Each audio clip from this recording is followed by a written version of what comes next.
Welcome to the art and meditation group hangout. In front of you, you're going to see a checklist of what you will want to have with you today to participate. The basics are a piece of paper and 2 markers. I'm also going to be using a pencil and masking tape, which is optional. Awesome. Okay, so this is the drawing we're going to do together today. It's really fun, really easy, and I chose it because it's relaxing and you can kind of get lost in it. You don't have to worry about making mistakes. This is all about relaxation. First, what I'd like to start with before we get into the art is just a quick meditation to ground. We're just going to keep it simple and easy. What we can do right now is, once you feel like you have all your fun supplies around you, just taking a moment to ground. Bring my little citrine here. And finding your breath. Taking a deep breath in. Letting it go.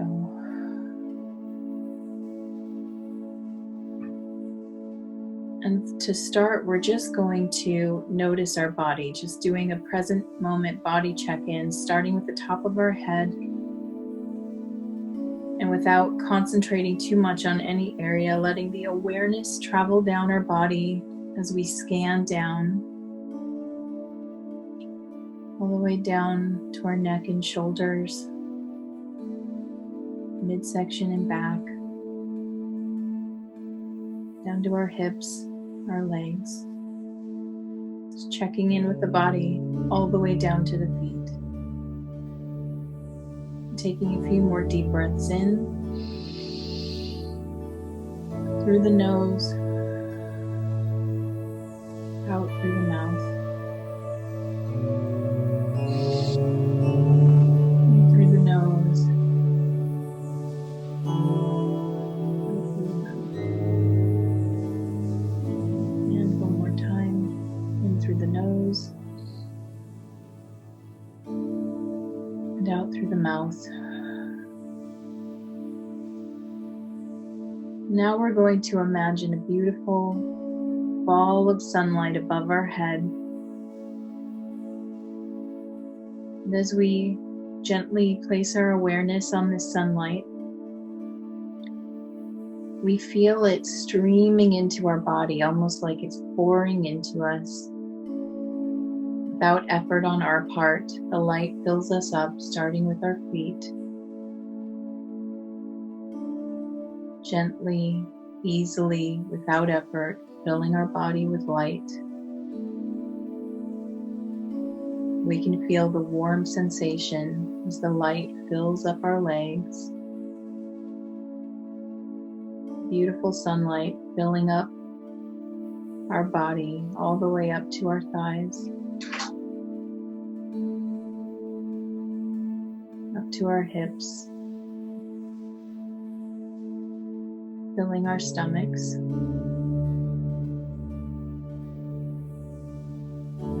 Without effort, allowing that light to keep pouring into our chest and back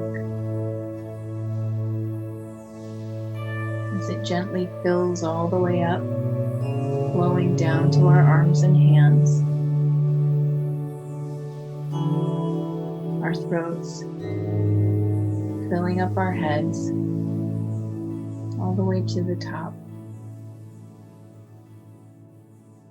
And just enjoying this warmth, gentle radiating light,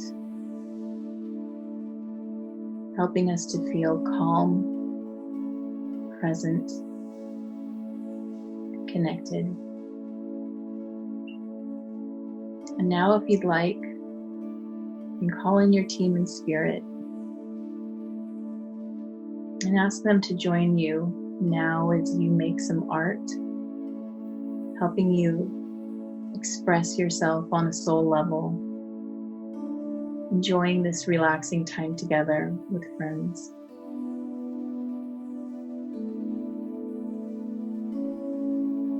When you feel that, Feel that energy around you. Just breathe it in.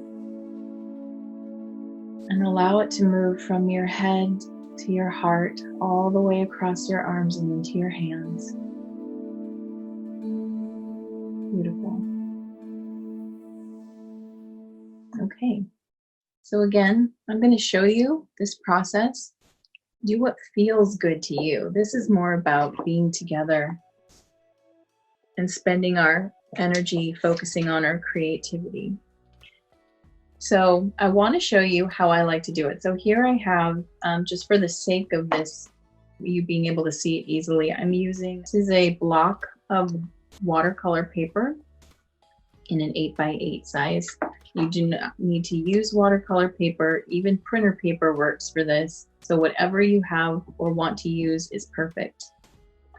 Optional, you can mask off the edges. I like to do that just because I like the way it looks. You do not have to do that for this process. I want to show you an artist trick with masking tape, because a lot of times when we mask paper, the paper can get torn or pulled up. And so a trick I like to use, I actually like to use washi. You'll see me use washi tape a lot, but I actually put it on the clothes. And it's like serves two purposes. It takes down the tackiness of the tape, and it also pulls the lint off. Pulls the lint off your clothes. So you can also use the back of your hand. That works too. Just we're trying to take the tackiness down. So you'll see me doing this sometimes in videos. That's me just taking the tack down on the tape. All right, and then I just smooth it on the edge where it's going to be near the drawing. So that's a little artist trick for you. If you like precision, if you want a precise circle, you're going to want something that can create a little circle. Now, as you can see, the original piece had more room around it. So here's that original again. And even with the circle, it still has a little bit more of a hand-done look. So there's a lot more space on this one. So it, again, doesn't matter what size. If you don't have a ring of tape like I'm using, I could even use like my glass or my kombucha bottle to trace around. So I'm going to start with that. I'm going to start by eyeballing it. This kind of looks centered to me. And I'm going to just use this to create a circle. Here's the fun and easy part. Actually, really quick. We want to choose two colors to work with. All right, so what I like to use are complementary colors. I used pink and blue in the last one. So let's talk about complementary colors really quick. Complementary colors are across each other in the color wheel. So let's say I wanted to use this sort of like warm pink here. So across, pink is part of the red family, and across from red are greens. So you can see that these two would create like a really pretty dynamic.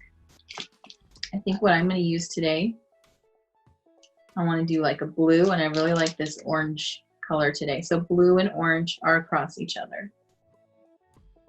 Yellow and purple are across each other.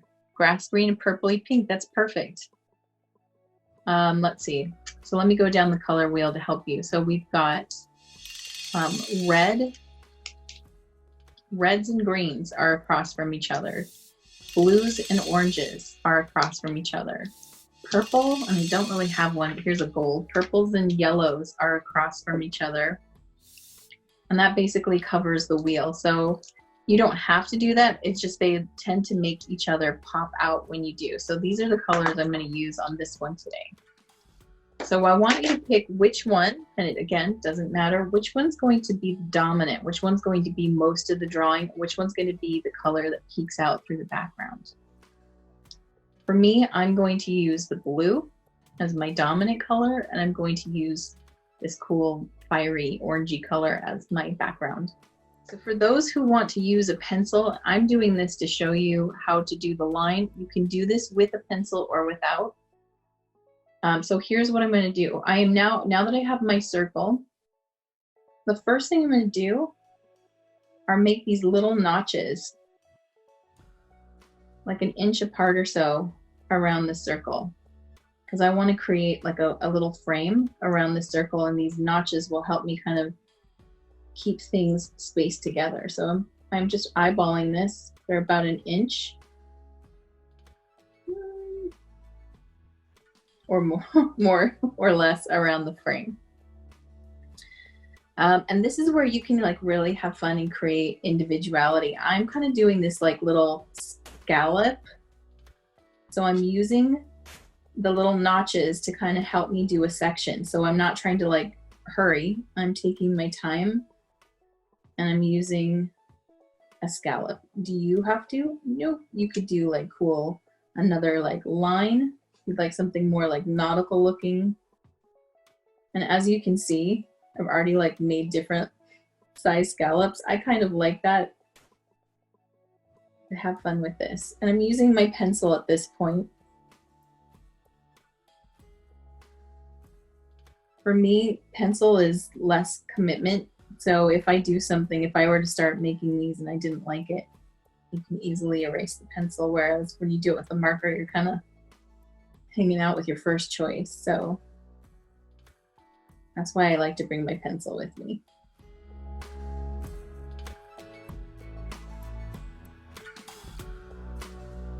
I'm just going to make like an S kind of shape, like this. I'm going to pick random areas and I'm just kind of making these like little S curves. You can do a less dense one, like I could just do like a swoop.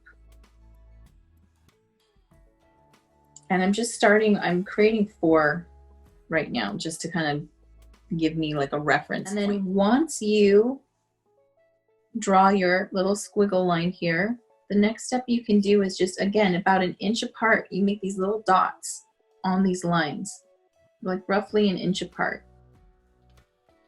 Really wherever it feels good to you.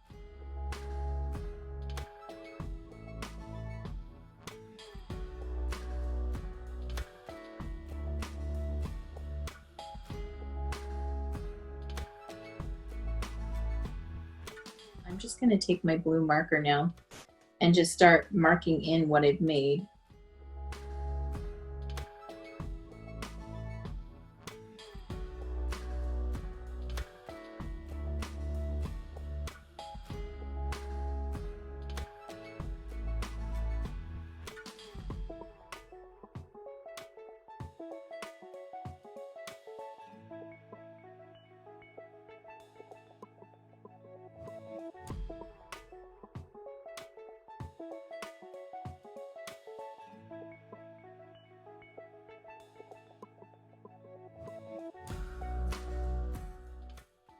All right, so again, now I'm going to trace over what I just did with the pencil.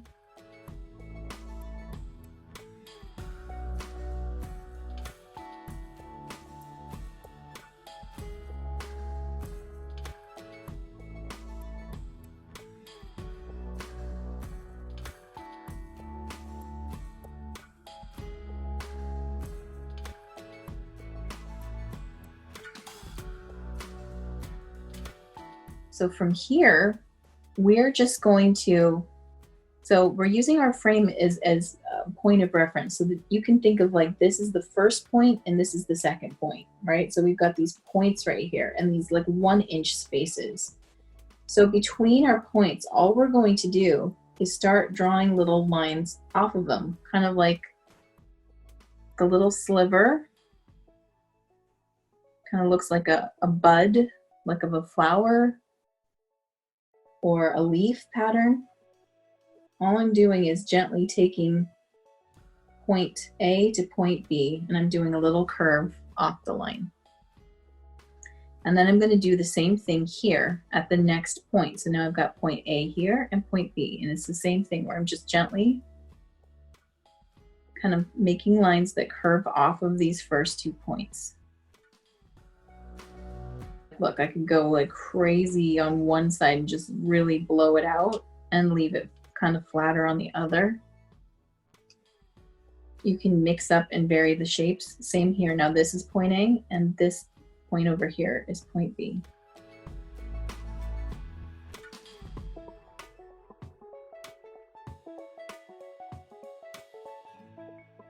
Some of them have a lot of fun bends in it, and this is where you get cool looking shapes.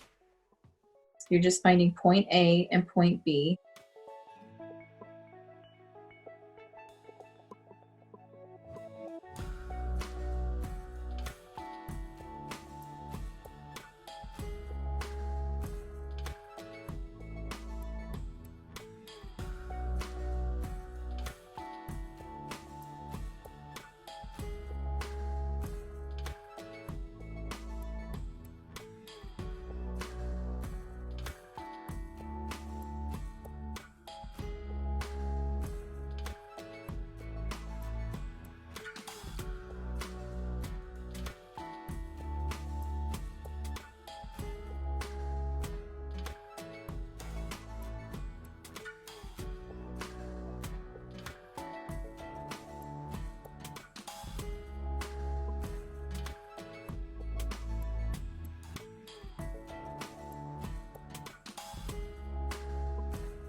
You know, if you can see right here, these were kind of tight together.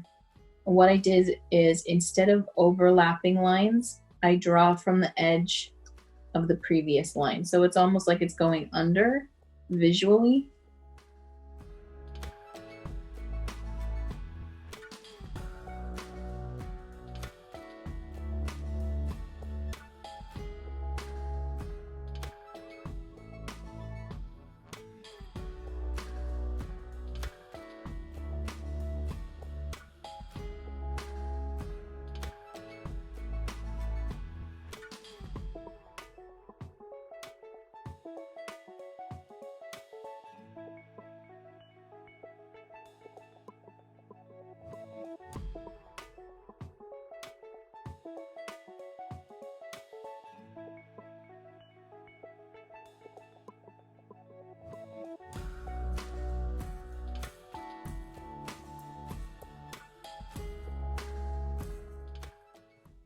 Using your pencil or your marker. Again, I kind of like to use pencils. Sometimes I'm not sure where I want these lines to go. So the pencil lets me, again, not quite commit to it, but I'm going to pick a point here, and I'm going to again do another bunch of these lines, and I'm trying to vary them up visually for myself. And then again, we go back and we kind of find those 1-inch points.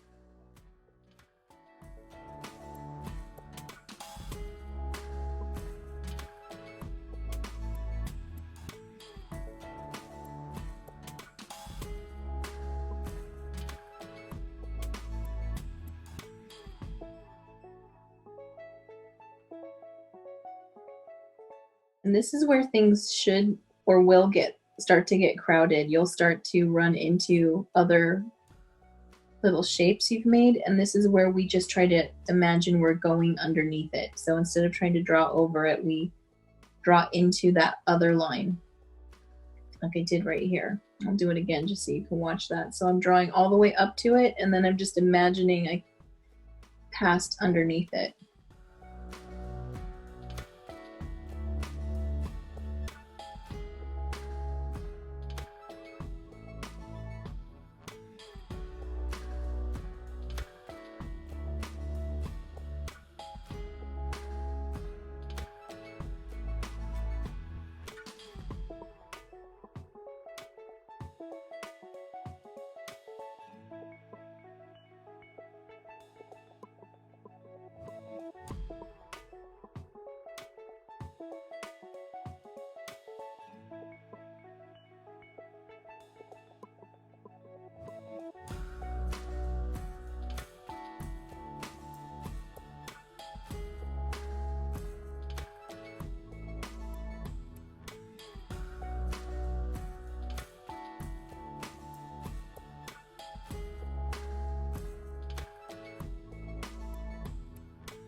Okay, So if you're at this point where you finished your lines, guess what we're going to do again?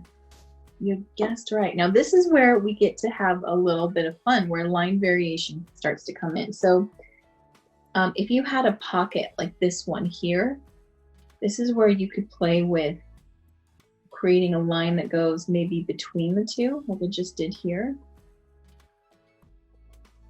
I'm going to figure out where I'm going to put little dots there. A long one.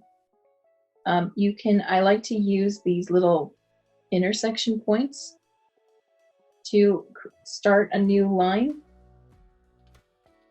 So before we were starting kind of from the circle, and now we can kind of play with where else might lines connect from. And I feel like these points between the two balloon shapes are really good ways to like create fun line.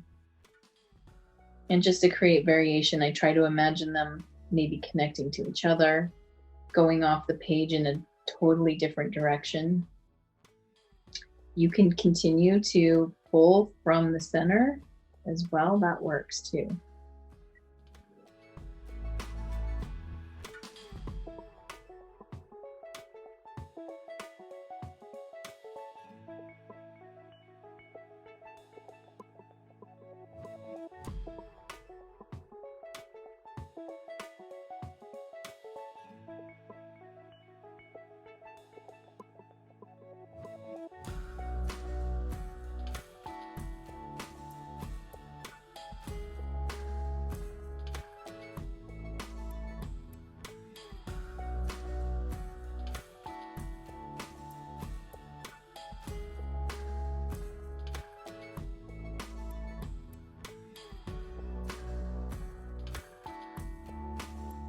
I'm just going to go back to my marker again. By the way, if you were ever like stuck with just a ballpoint pen and a piece of paper, you could totally do this and it would look really cool. Some people like to do this technique where they fill up the entire space so they have no background holes. And that's totally, it looks really cool, and you can totally do that if you want like one color. The technique I'm going to do is this one where I left intentional gaps just a little so that I could add my background color, okay? So this is kind of a decision point as it starts to get more crowded. I just want you to think about, you know, do I want it to be all lines? Or do I want to leave some little gaps?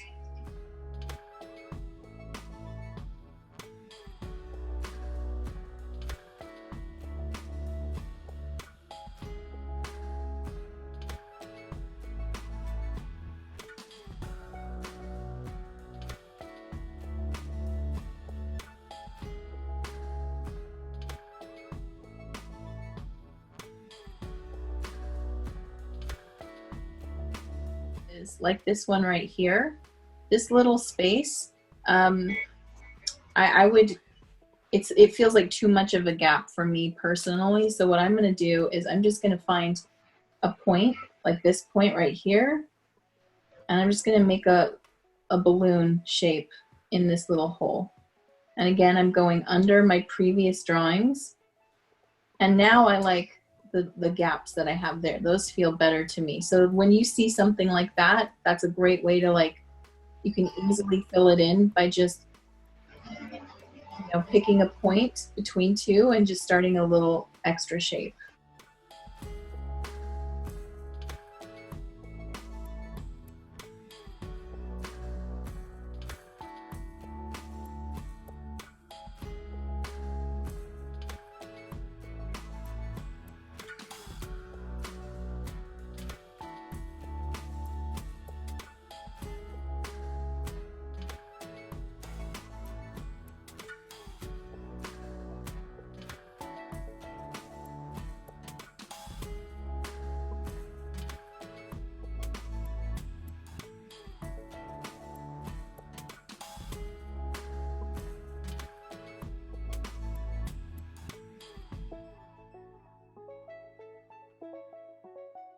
And by the way, I just made like a big mistake. I just drew over, and look, it's no big deal. I would just, I think line variation. So right here, I'll bring it up closer.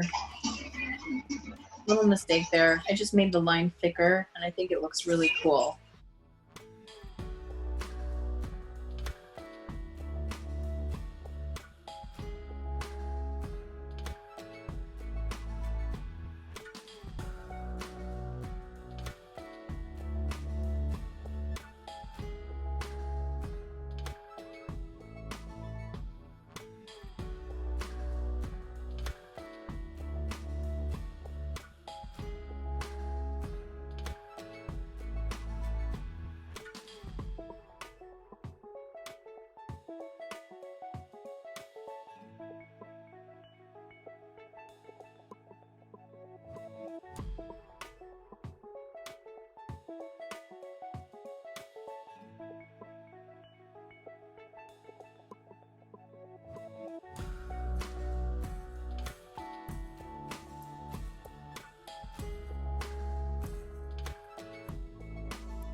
What I'm going to do next is take my second color, whatever I chose, and I'm going to then decide, because I get to decide with this, where I think the gaps are that would represent the background.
So here at this point, what we've got is a place where we can put a mantra, a positive thought.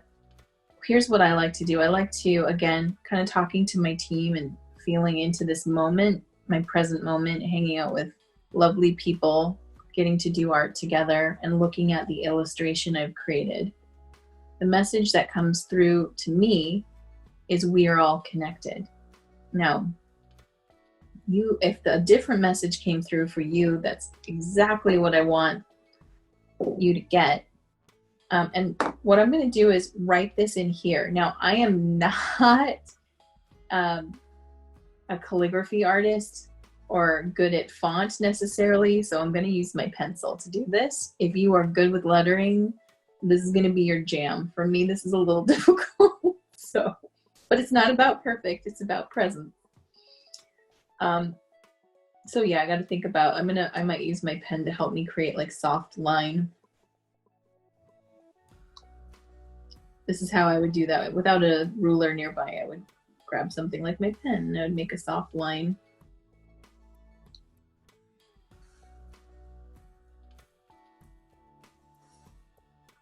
Again, if you have the skills, you know what to do. But we're just going to put a little something in the middle that ties in this moment for us on a higher level.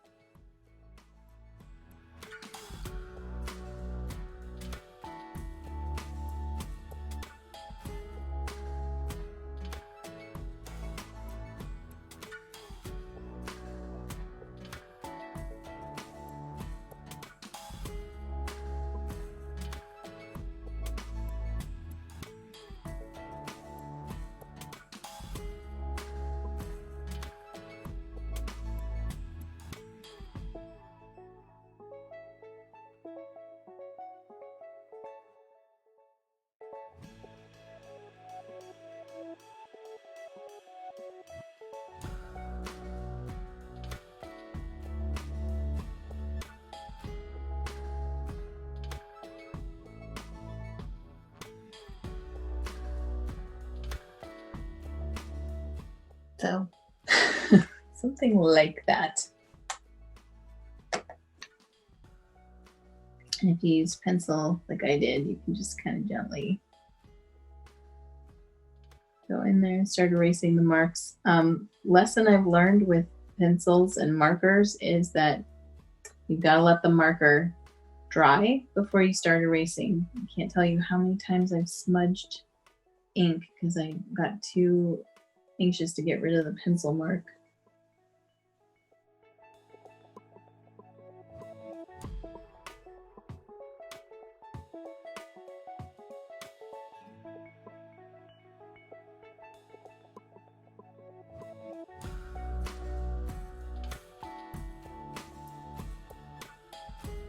So now here's the big moment. Let's see if my paper will not tear.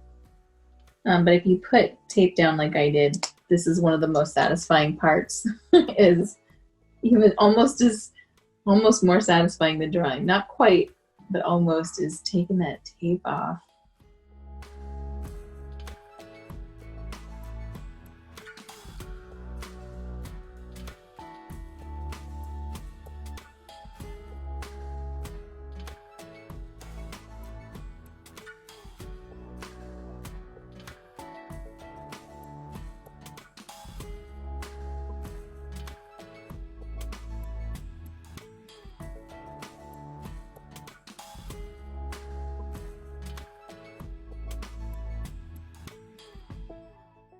There, we did it. Woo!